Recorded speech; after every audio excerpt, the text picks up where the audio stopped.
if you're listening to this, I don't need to convince you that customer loyalty is important. The challenge is, how do you obtain it?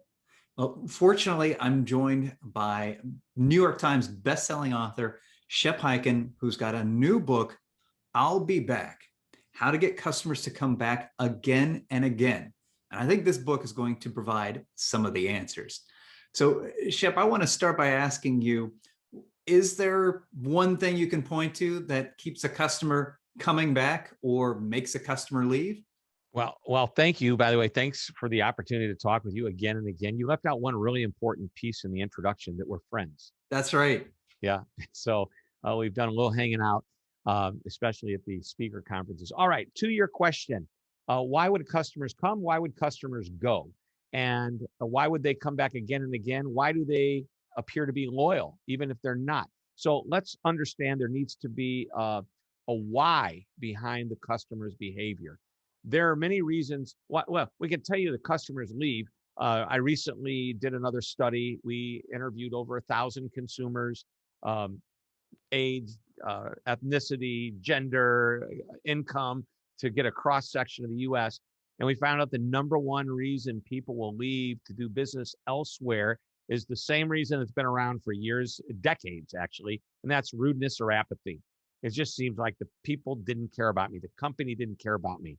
Now we go a step further. We can also look at how easy it was to do business with you. And then here's a big one. Is somebody else easier to do business with? Is it more convenient? Do they offer even a better service experience? And once the customer finds out about that, they will leave you as well. So uh, let's talk about it and why customers come back. The why is real important. Is it because of your price? Is it because you happen to be more convenient? Is it, because of habit? Uh, and there's a difference between repeat business and loyal business. And if I'm going a little long here, just jump in and stop me and we'll break it up a little bit. But loyalty is usually tied to an emotional connection. The customer trusts the company. They like somebody they work with. Oh, I really love that person. I hope I get them all the time. And maybe they do. In the B2B world, oh, my inside sales rep's amazing. I love that person even more than I do the company, which by the way, is a very powerful place for both the company to have somebody like that and the rep to know just how good they are. Um, it, Maybe the customer loves the convenience of the company or the store that they're doing business with. It's the closest one. Now that's important to know because what happens if a competitor moves in and is closer? Is the customer really loyal to the convenience or loyal to the store? Same thing with prices. They like the prices. And if they're price sensitive, are they going to go to a lower price store the next time? So you have to understand the why behind all of this. And I'll definitely tell you that repeat customers are gold and we want them to come back. Loyal customers are sacred. It's a whole nother level. And if you can understand the why behind what's driving that repeat business, you'll determine which they are. And if they aren't, moved to the loyalty level, figure out a way to do that. So those are just a couple of thoughts or a number of thoughts off the top of my head. And by the way, we address a lot of that in the book. And by the way, here's the I'll Be Back. Oh, the Oh, cover. I love this Snazzy. book. Yeah. So I think one thing that really stands out for me and business owners really need to comprehend is that a customer who keeps coming back might be a repeat customer purely out of habit. Yep. It's convenient, but they're one bad experience or one better offer away from leaving your business. And if I understand you right, a loyal customer is someone who is emotionally invested. They will deliberately drive past the competitor to go to your business or deliberately pay a buck more or go out of their way somehow because they're emotionally invested in your business, even if it's not rationally the best decision. Is that fair to kind of I think separate them that actually way? it is very rational to be the best decision because Okay. the emotional connection is driven from certain, as I mentioned, it could be trust. And, I might get a better price from somebody else, but I'm not as sure I'm going to get that consistent experience. Sometimes it's great, sometimes it's not. It's worth paying the difference. Price sensitivity goes down as customer experience goes up. And I'm looking for the most recent stats. Interesting. Number one, 83% of customers in general will leave you for bad customer service. Now, is it the first time or the second time? But as we looked at the different generations, there is a little bit of boomers give you a little bit more leeway than millennials or Gen Zs, or there's all kinds of stats that tie into what different generations will do. And that's important to understand who your customers are and how they and where they fall into that. But think about it. If 83% of your customers will leave you for bad service, maybe not the first time, but perhaps the second or the third, I think you put yourself at a great disadvantage. You mentioned, would they pay more? Interestingly, the short answer is yes. 60% approximately, I can't remember the exact number, will pay more for a better service experience.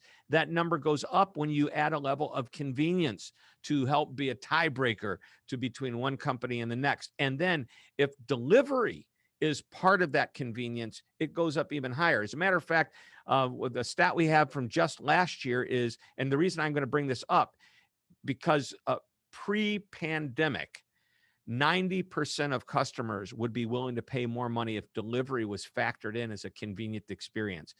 Think about that. About 2-3 years ago, if you ordered food from restaurants that had delivery, they would deliver for free. And then it started to become, not just an expectation, but the companies in the stores, the restaurants realized, we might be able to charge something for this. Then the pandemic came around and delivery became standard operating procedure for many companies from many different industries. And guess what? Customers were willing to pay for that convenience out of their safety and the fact that it actually was convenient. And today, as we've left the pandemic, or we seem to have gotten out of the weeds, I hope we stay out of the weeds. I don't think that's going to go away. I think customers recognize you pay for what you get. And that's really important. So I just was talking to somebody not that long ago. Very fascinating conversation. But here's what they said. They felt they had to compete with the Amazons of the world that give you almost instant delivery, even if it's the next day, although Amazon can do 2-hour delivery as well. And they said, how do you compete with that? And this consultant said, just ask the customer what they want. And then I chimed in and said, but I think you have to ask them the right way. Don't say, hey, is it okay if we don't send it to you the next day? Because they're going to go, no, I want it the next day. But if you ask them, and this was his question, he said, if you ask them, like, what day would you like to receive this? They'll tell you. And it many times isn't tomorrow. It's 2 or 3 days from now. And that's how, you understand what the buyer really wants. And as a result of that, you can make great decisions. You can give them choices, let them choose. They feel they've personalized their experience and you're delivering at the level that they expect and want. It's interesting you bring up Amazon, because there's something that you wrote about in the book that I thought was kind of interesting, and I hope you can clarify this a little bit. You talked about the danger of trying to copy the competition, whether it's delivery, whether it's something else. What is that danger all about? What should businesses be aware of? Well, let's give these folks watching this show some real meat. Straight from the book, chapter 15. By the way, if you're interested in the book, go to Amazon, I'll Be Back, or go to I'llBeBackBook.com. Shameless plug, had to throw it in there. But here it is. This is the final chapter of the book. It's what I call the rubber hits the road, and I have the 6-step process. If you want to differentiate yourself, if you want to create that I'll Be Back customer, here's what you do. Start by asking, why would they want to do business with us at all? What do we do differently than our competitor does? And by the way, don't say we have great customer service, because I guarantee that's what the competitor is saying as well. But find true differentiation points. Maybe you sell a product that they don't sell. Maybe you have a service that they don't provide. And feel real good about these differences. And by the way, if you don't have any differences, it's okay. Okay. Recognize, by the way, if you don't, you're really a commodity and you're lucky to have the customers you have. Number 2, look at the competition and ask the same type of question. Why would someone do business with them instead of us? And really dig down deep as to the reasons. And if you've got to go mystery shop your competition to find out what they're doing differently, you better do it. That's data, that's intel to help you make good decisions. Now, if you see they're doing something different, the next step is to keep up or keep pace. Don't copy. Make it yours. In some cases, you may have to do something similar, but if there's a way to make it yours and give a personal twist or spin to it that makes you unique, great. Because again, you don't want to be a commodity. The next step is to get a group. And by the way, you do this in groups with people from all throughout the company. You've got your leadership team. If you're a small company, it's fine. Then do it with everybody. But if you've got people on the front line, people behind the scenes in the warehouse, get their opinions on all this as well. The next question is about who do you love doing business with that's not a competitor? In other words, another industry. If I sell widgets, maybe I'm going to be looking at retail. Maybe I'm going to be looking at restaurants. And I'm going to ask simply this question: who are your favorite companies to do business with and why? By the way, almost every time the A word, Amazon, comes up, right? And that's great. So what do you like about Amazon? Why do you like them? What makes you choose them instead of Target, Walmart, or whatever? And get those answers. Very important. And by the way, you have to read between the lines, because the next part of this is like, what are these non-industry companies doing that you could be doing? And when somebody says, well, I love Amazon because, you know why? As soon as I push the button to place my order, I get an email that says, your order's been placed. Then a few hours later, your order's been shipped. Then maybe a day or two later, your order has arrived. Then they show you a picture of it leaning against the door. And somebody might say, but we're not in the e-commerce business. We don't have an online presence. You don't understand. What Amazon is doing is they're giving customers information and keeping them in the loop. So not long ago, I was talking to, I was interviewing somebody, and they said, you know what? We buy MRI machines. And somebody said, why can't, if Amazon sends me an email to tell me the MRI machine, or to tell me my toothbrush is shipped, why can't this big company that we're spending $500,000 on a piece of equipment tell me that my MRI machine is on its way and it's going to arrive here? So what the customer, or I'm sorry, what the person was saying as a customer that they loved was how well the communication process was. You know, it might be the shoe repair store down the street, and the reason you love them is because they always say it's going to be ready on Thursday, but then it's always ready on Wednesday. So they're always exceeding your expectation. They're using time to do that. So when you start to recognize the reasons you love doing business with them and the why behind it, then you can say, okay, what is it that they're doing that I can use in my business? Now, that's the fifth step. And then the sixth step is to go back and ask, after you've looked at your competition, decided what you might want to implement differently. Well, you've looked at outside your industry, same thing, decided what you might want to implement. Now answer that same question. Why would a customer want to do business with me now? And you should have more answers, better answers, and implement those ideas. And that's going to get you where you need to be. Some of these ideas won't cost anything. They just need to help, modify your process a little bit on how things are done with your customers. But that's what it's about. I want to go back to the Amazon question, because in my experience, people struggle to really describe why they like a company like Amazon. They'll say, well, I get it fast. But I think what you're saying is something a little bit different, which is diving into the details. Maybe it's because Amazon is giving you more information, or I would argue Amazon makes the experience incredibly predictable. Mm-hmm. How do you, or what advice do you give to companies that are doing this exercise to get beyond the surface level? So they say Amazon's fast, or Disney creates great memories. Great, but how do you get into the meat of what's relatable to your business? Let's go with faster just to start with. And if you want to get into great memories in a moment, we brainstorm that. Remember, you're sitting around with a group of people and you're going to brainstorm. You're going to get ideas from everybody. So everybody agrees what fast is. Okay, what's fast? What do we currently do? Well, when somebody orders something from us, we get it out within 48 hours. And have we ever asked the customer if that's fast enough? And if the answer is yes, well, then great.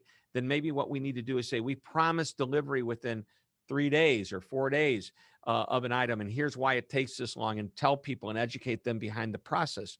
That's the secret is they don't just like the service, they understand what's behind the service as well.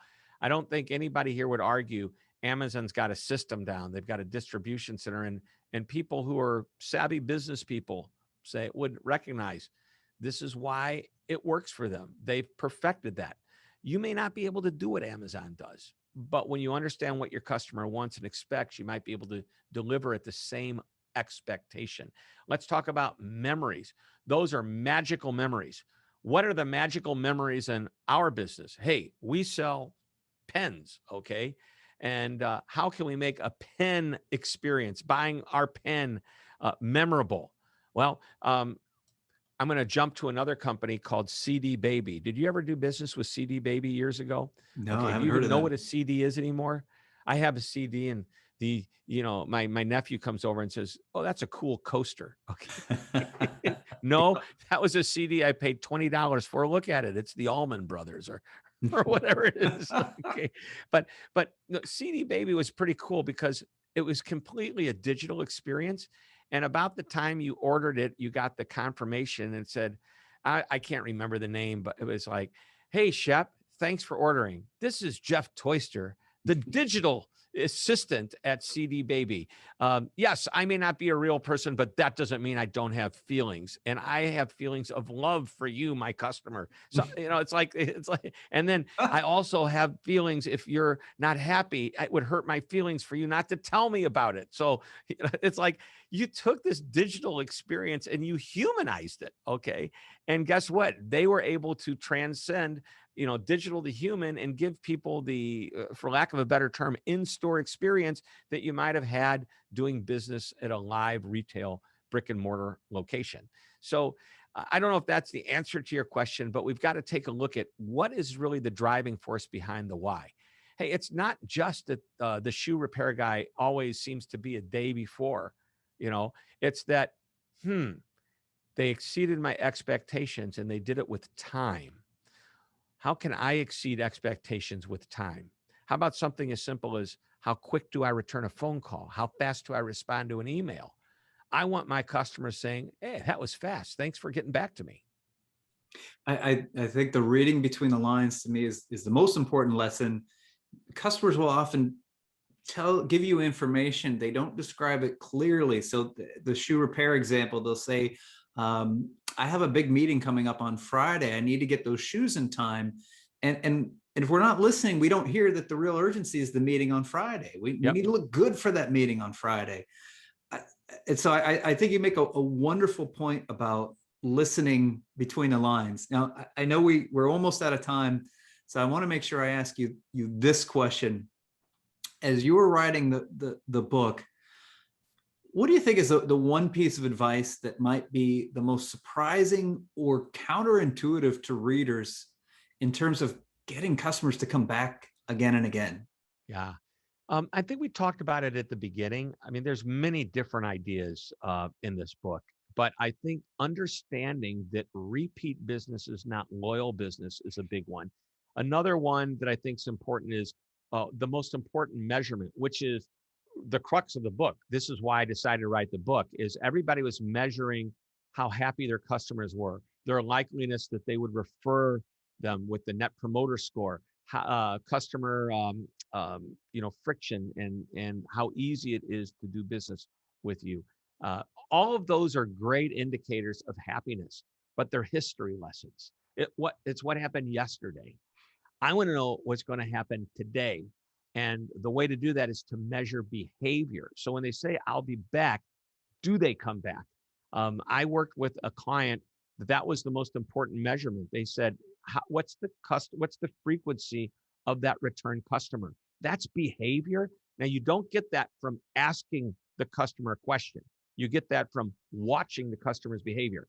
Still important to get the answers to those questions to make sure you're doing a good job. Because if there is friction, if there are problems, and customers don't seem to come back as often as you think they should, you'll find out the reasons why in those history lessons. So that might be a really strong chapter of the book to look at as well. No, absolutely. Well, Shep, I appreciate the time. I hope people run out and get the book. If they want to find you, they want to find the book, what's the easiest way for them to do that?